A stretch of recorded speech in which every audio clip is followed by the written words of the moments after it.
TDP అధినేత చంద్రబాబు తన సొంత నియోజకవర్గం కుప్పంలో 3 రోజుల పర్యటన ఖరారైంది.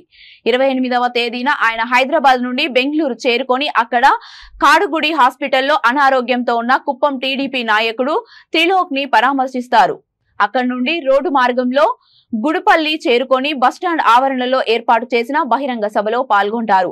సభ అనంతరం కుప్పం పార్టీ కార్యాలయానికి చేరుకొని పార్టీ నాయకులతో సమావేశం నిర్వహిస్తారు. అనంతరం అనారోగ్యంతో ఉన్న తన వ్యక్తిగత కార్యదర్శి మనోహర్ ఇంటికి వెళ్లి పరామర్శించిన అనంతరం స్థానిక R&B అతిథి గృహంలో బస చేయనున్నారు. రెండో రోజు ఉదయం 9 గంటలకు R&B అతిథి గృహం వద్ద ప్రజల నుండి వినతులు స్వీకరిస్తారు.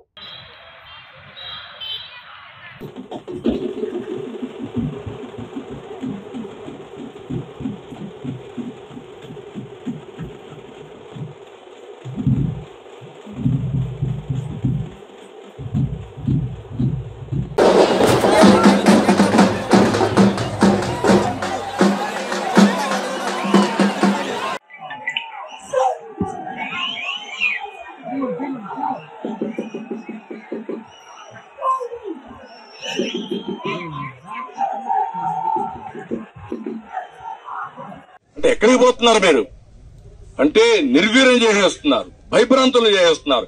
నెక్స్ట్ ఇప్పుడు నేను పోతుంటే ఏ రౌడీ వస్తారో నాకు తెలియదు, వాడిని పోలీసులు పట్టుకుని నన్ను పట్టుకుంటారు, మళ్ళీ నా మీద కేసు పెడతారు. వాడు వచ్చి నన్ను కొడతాడు, నా మీద కేసు ఒకటి పెడతారు, నన్ను జైల్లో పెడతారు. What is this? అందుకే అడుగుతున్న ప్రజానికాన్ని అర్థం చేసుకోండి. నా పోరాటం నా కోసరం కాదు, ఈ రాష్ట్ర భవిష్యత్తు కోసరం. జర్నలిస్టులు మీరు కూడా అర్థం చేసుకోండి, మీకోసరం కూడా, ప్రజాస్వామ్యం కోసరం కూడా, మీడియా స్వయం ప్రతిపత్తి కోసరం కూడా. కొంతమంది పేటీఎం బ్యాచ్లు ఉంటాయి, సైకో బ్యాచ్లు ఉంటాయి, అవి అందరికంటే ముందు బ్రహ్మాండంగా లఘు వేస్తా ఉంటాయి.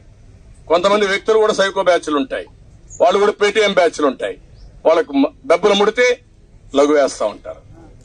పర్వాలా, ఇవన్నీ సమాజంలో ఎప్పుడు ఉంటాయి. బ్రిటిష్ వాళ్ళు అప్పుడు ఉన్నారు, ఇప్పుడు ఉంటారు, రేపు ఉంటారు. కానీ న్యాయం ఒకటే, ధర్మం ఒకటే, ట్రూత్ ఒకటే. ఓకే, పదమ్మన్.